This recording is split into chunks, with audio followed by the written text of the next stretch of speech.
Hello everyone, welcome to my channel. इस video का topic है स्लेटर्स रूल। स्लेटर्स रूल हम यूज करते हैं to calculate numerical value of effective nuclear charge in multi electron atom. Multi electron atom में हर एक electron एक दूसरे को रिपेल करेगा। रिपल्शन की वजह से क्या होगा, जितना प्रोटॉन का चार्ज प्रेजेंट है न्यूक्लियस में उतना चार्ज हर एक इलेक्ट्रॉन फील नहीं कर पाता, और इसी डिक्रीज वैल्यू को हम बोलते हैं effective nuclear charge. Effective nuclear charge के कॉन्सेप्ट को समझने के लिए देखिए, हम एक एटम का एग्जांपल ले लेते हैं। ये है हमारे पास में कोई भी एटम जिसमें सेंटर में प्रेजेंट है प्रोटॉन्स। ये हमें रेड कलर से न्यूक्लियस दिखाया हुआ है, यहाँ पर प्रोटॉन्स प्रेजेंट है and electrons are revolving around this nucleus. यहाँ पर फर्स्ट शेल पूरा फुलफिल्ड है और सेकंड शेल में एक इलेक्ट्रॉन की प्रेजेंस है। तो अब यहाँ पर देखिए, जो सेकंड शेल में इलेक्ट्रॉन प्रेजेंट है वो क्या करेगा, दो तरह के यहाँ पर फोर्स फील करेगा। पहला फोर्स है attractive force from the nucleus और दूसरे होंगे repulsive force from the electron. तो अब इन दोनों की वजह से क्या होगा, outermost electron can not feel complete attraction from the nucleus. तो यहाँ से जितना वो अट्रैक्शन फील करता है that is called effective nuclear charge, और उसकी वैल्यू हमेशा जो एक्चुअल न्यूक्लियर चार्ज है उससे कम आती है।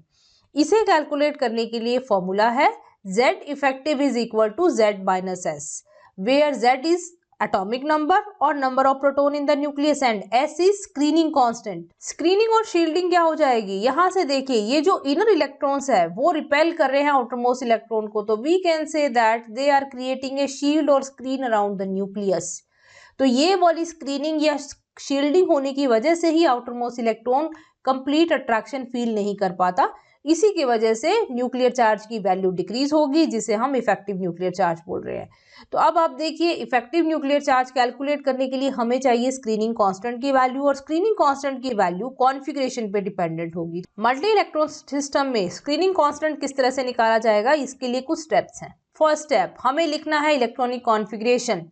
This is rearrange electronic configuration. Second step में हम जिस भी इलेक्ट्रॉन्स के लिए स्क्रीनिंग कांस्टेंट की वैल्यू निकालना चाहते हैं उससे बाहर वाले इलेक्ट्रॉन आपको कंसीडर नहीं करने हैं, उनको कंप्लीटली बाहर निकाल दीजिए, बिकॉज स्क्रीनिंग या शील्डिंग होती है सिर्फ इनर इलेक्ट्रॉन की वजह से। जो न्यूक्लियस की तरफ इलेक्ट्रॉन है सिर्फ वही न्यूक्लियस के अराउंड स्क्रीन या शील्ड क्रिएट कर सकते हैं, सिर्फ हम इनर इलेक्ट्रॉन्स को काउंट करेंगे। थर्ड स्टेप, अब हमने एक्चुअल में स्क्रीनिंग कांस्टेंट की वैल्यू निकालनी है, तो उसके लिए हमें कुछ कांस्टेंट वैल्यूज को यूज करना है। वो क्या है, अगर हम निकाल रहे हैं स्क्रीनिंग कांस्टेंट फॉर S और P इलेक्ट्रॉन, तो अब आप देखिए हमारे पास में सेम शेल में जितने भी इलेक्ट्रॉन्स होंगे उसके लिए हमने यूज करनी है वैल्यू 0.35। अगर आपके पास में उससे इनर शेल में इलेक्ट्रॉन है उसके लिए वैल्यू यूज करनी है फॉर ईच इलेक्ट्रॉन 0.85, और उनसे इनर शेल में दैट इज N-2 और भी अंदर के शेल, उनके लिए हमारे पास में वैल्यू आ जाएगी 1। तो ये हमारे पास में कुछ कांस्टेंट वैल्यूज हैं जिन्हें हम स्क्रीनिंग कांस्टेंट निकालने के लिए यूज करेंगे according to number of electrons. अगर हमने निकालनी है स्क्रीनिंग और शील्डिंग फॉर D और F इलेक्ट्रॉन, तो इसके लिए हमें क्या यूज करना है, जिस भी इलेक्ट्रॉन के लिए हम स्क्रीनिंग कांस्टेंट निकाल रहे हैं उसके अलावा उसी सब शेल में बचे हुए इलेक्ट्रॉन्स के लिए हमने यूज करनी है वैल्यू 0.35, और बाकी रिमेनिंग जितने भी अंदर के इलेक्ट्रॉन्स है सभी के लिए आपके पास में वैल्यू आएगी 1। तो अब इन वैल्यूज को, इन कांस्टेंट वैल्यूज को यूज करके हम किस तरह से स्क्रीनिंग कांस्टेंट निकालते हैं और फिर Z इफेक्टिव निकालेंगे, देखते हैं। तो अब हम एग्जांपल के साथ में एक्सप्लेन करेंगे कि स्क्रीनिंग कांस्टेंट और Z इफेक्टिव किस तरह से कैलकुलेट किया जाएगा। ये हमने एग्जांपल ले लिया है आयरन के लिए, जिसमें Z है 26। ये है configuration of iron 1s2 2s2 2p6 3s2 3p6 3d6 4s2। अब हम इसमें देखेंगे 4s के लिए अगर हमने स्क्रीनिंग कांस्टेंट निकालना है तो 4s के लिए हमने एक इलेक्ट्रॉन को छोड़ देना है, बाकी रिमेनिंग इलेक्ट्रॉन्स को हम काउंट करेंगे। तो ये हमारे पास में आ गया nth shell, this is N-1th shell, this is N-2th shell and this is N-3 shell.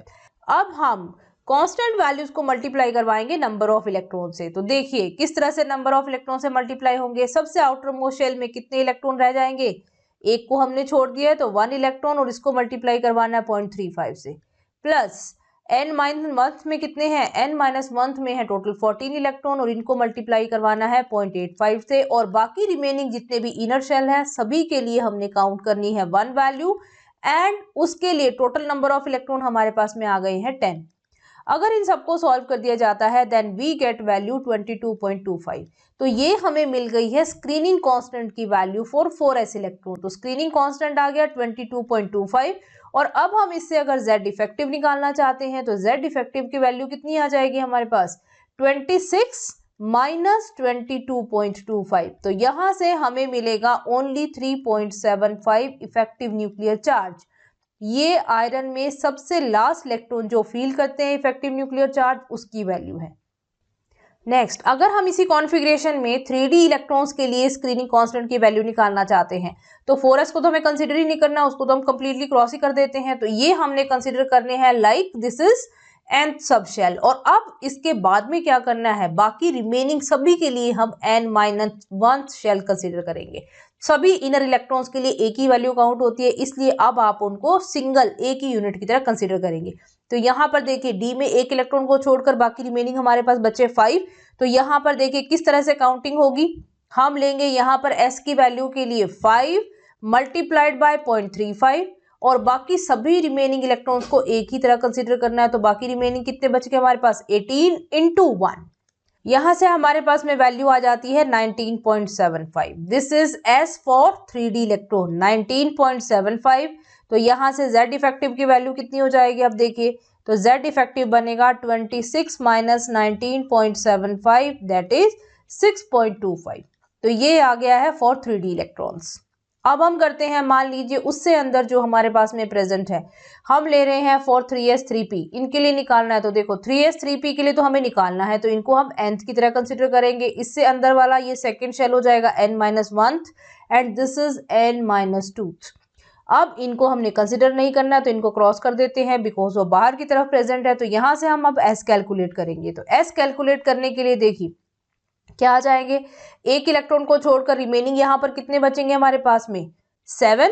तो ये आ जाएगा 7 इंटू 0.35 प्लस नेक्स्ट हमारे पास में 8 इलेक्ट्रॉन है तो 8 इंटू 0.85 और उससे अंदर वाले शेल में हमारे पास में है 2 तो 2 इंटू 1। यहां से अगर हम टोटल वैल्यू कैलकुलेट करते हैं तो हमें ये वैल्यू मिलती है 11.25। तो अब आप यहां से देखिए हमें क्या मिल गया है, S इज इक्वल टू 11.25। तो यहां से Z इफेक्टिव की वैल्यू कितनी आ जाएगी, दिस इज 26 माइनस 11.25 गिव्स 14.75। ये है effective nuclear charge for 3s and 3p electrons. इसी तरह से हम 2s और 2p के लिए स्क्रीनिंग कांस्टेंट निकालना चाहते हैं। तो देखिए एक इलेक्ट्रॉन को हम निकाल कर बाकी रिमेनिंग देखेंगे सेकेंड शेल में कितने इलेक्ट्रॉन रह गए हैं 7। तो 7 के लिए यूज हो जाएगा 0.35 और बाकी रिमेनिंग 1s के 2 इलेक्ट्रॉन्स के लिए यूज हो जाएगा 0.85। तो यहाँ से स्क्रीनिंग कांस्टेंट की वैल्यू आ जाएगी 4.15 और Z इफेक्टिव की वैल्यू 21.85।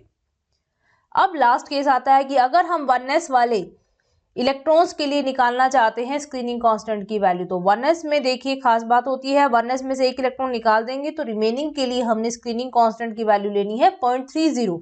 तो ये आ गया स्क्रीनिंग कांस्टेंट 0.30 और Z इफेक्टिव की वैल्यू कितनी हो जाएगी 25.70। तो इस तरह से देखोगे आप Z इफेक्टिव जो न्यूक्लियस के पास में है उनके लिए सबसे ज्यादा आती है और जो न्यूक्लियस से जैसे जैसे डिस्टेंस बढ़ती जाएगी वैसे वैसे Z इफेक्टिव की वैल्यू डिक्रीज होती जाएगी। This was effective nuclear charge and Slater's rule, जिससे हमने इफेक्टिव न्यूक्लियर चार्ज की वैल्यू कैलकुलेट करी है। आई होप ये कंसेप्ट आपको क्लियर हो गया होगा। If you have any query regarding this you can ask me in comment section. See you in next video.